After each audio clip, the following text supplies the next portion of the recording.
We've got something exciting in store today. We're here in Flippin, Arkansas. We're going to do a tour of the Vexus plant and facilities. Those boats come back home, and we're in a what I would consider three-quarter finished facility.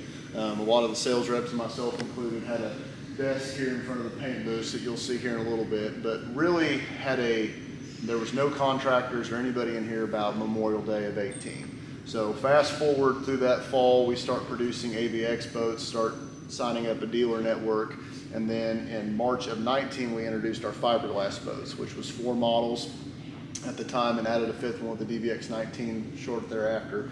But what you're going to see today is a full production facility. We've got right around 240 employees. Some things, I know many of you have been through boat plants before, but we're a climate controlled atmosphere. So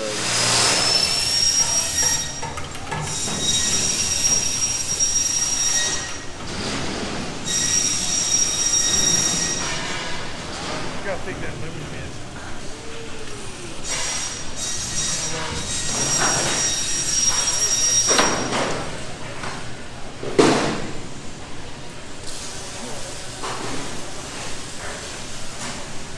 So the last time you guys would have been here, we wouldn't have had line 2 right here. Okay?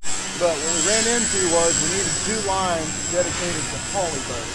So both the center consoles and the ADX 190 are going to get poly interiors. And so our idea right now, you can see, we've essentially got to we run these down this line, they go on a dolly, and then they've got to go through foam, right? With our new trailer expansion, this bar line over here with the shop blaster and everything is going to be taken out of our facility.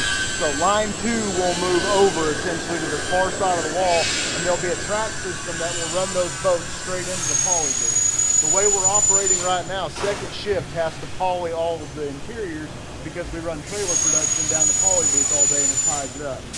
What are the black marks? The black marks is the measurements that they make to offset the weld. I think that has a lot to do on the, when they're breaking them right here. It's just telling them where they need to stop, so on and so forth. So in addition to our full size, in the transit 125 on 150F, we're going to reinforce this with 1/4 inch tubing, okay? It's going to be really important because a lot of our customers are going to put 2 power poles on it. They're going to put a setback plate on it.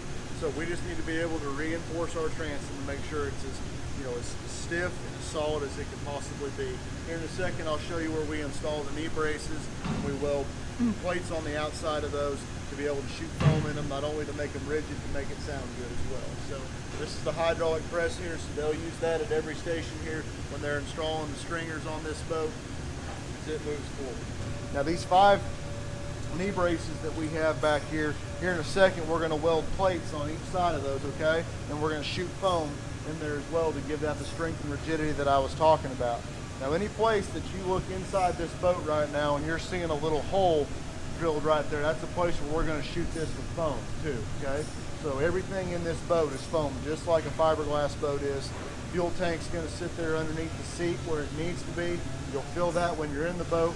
Lower center of gravity gives you a more spacious bilge box back here. You know, a lot of aluminum boats have a fuel tank in the back, and it's really hard to get moved around for batteries and rigging and so on and so forth. So we're wanting to have a clean, open battery bilge box, have a fuel tank underneath the seat where it's right underneath the butt where it needs to be. Something new for 2022 that I'm pretty dang excited about are these raised lips around the rod boxes.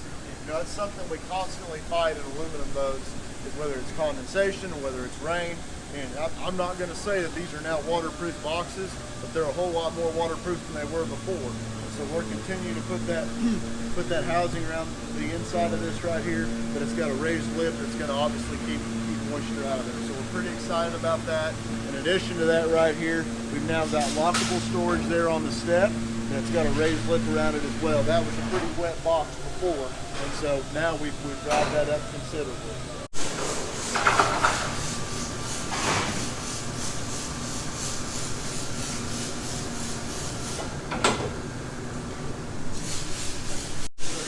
Silver spectrum on the gray bottom. We have a blue with a white bottom, and we've got the ability to match different color combinations. So when you're stocking boats, I'd always recommend doing something a little bit different.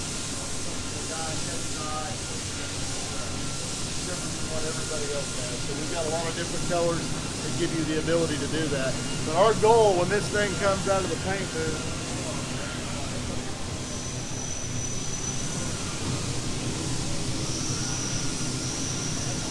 we want that metallic paint just to look really sharp when it comes outside, okay? Then this paint line right here, we'll put a pinstripe over that here in a second.